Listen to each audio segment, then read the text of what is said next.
জয়দেব কেন্দুলি মেলা নিয়ে প্রশাসনিক বৈঠক হয়ে যাওয়ার পরে তৃণমূল কংগ্রেসের আলাদাভাবে বৈঠক হয় এই জয়দেব কেন্দুলি মেলা নিয়ে। এই জয়দেব কেন্দুলি মেলাতে তৃণমূল কংগ্রেসের কর্মী সমর্থকেরা এই জয়দেব কেন্দুলি মেলাতে বিভিন্নভাবে পরিষেবা দিয়ে থাকে। সেই বিষয় নিয়েই তৃণমূল কংগ্রেসের ইলামবাজারের ব্লক সভাপতি ফজলুর রহমান কি বললেন, চলুন শুনে নিই। এটাই হচ্ছে প্রাচীন মেলা, একটা পুণ্য স্নান হয়, হিন্দুদের তীর্থস্থান। অতএব এই মেলা আমরা গুরুত্বপূর্ণভাবে আমরা দেখি। বিভিন্ন জায়গা থেকে শুধু নয়, বিভিন্ন দেশ থেকেও অনেক মানুষ আসেন এখানে।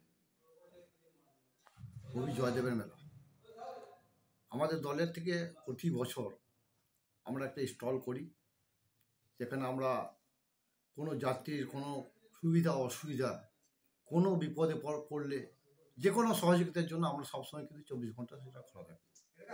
এবং আমাদের দল প্রশাসন সবই সাধারণ মানুষের জন্য যে নিরাপত্তা ব্যবস্থা, প্রতিটি ব্যবস্থা, একটা মেলা করার জন্য যা যা ব্যবস্থা দরকার সব কিছুই করেন। তার সঙ্গে আমরা বাড়তি আমাদের দলের কর্মীদের কাজ, তারা ভলেন্টিয়ার্স হিসাবে কাজ করে।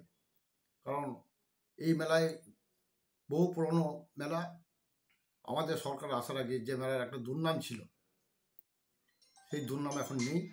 কারণ এই মেলা সুষ্ঠুভাবে পরিচালনা করা হয় এবং যথেষ্টভাবে আমাদের কর্মীরা এই মেলায় যাতে সুষ্ঠুভাবে হয় সেই চেষ্টা করে যায়।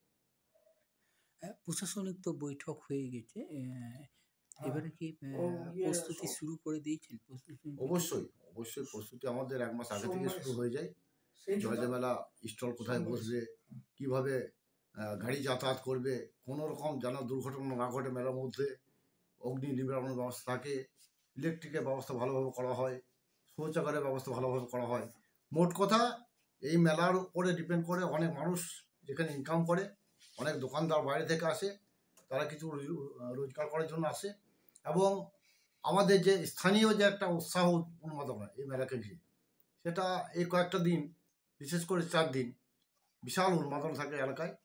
প্রচুর আত্মীয় স্বজন প্রত্যেকের বাড়িতে আসে। হ্যাঁ, সেই হিসাবে আমরা মেলাটাকে একটা অন্যভাবে দেখি, অন্য গুরুত্বভাবে দেখি।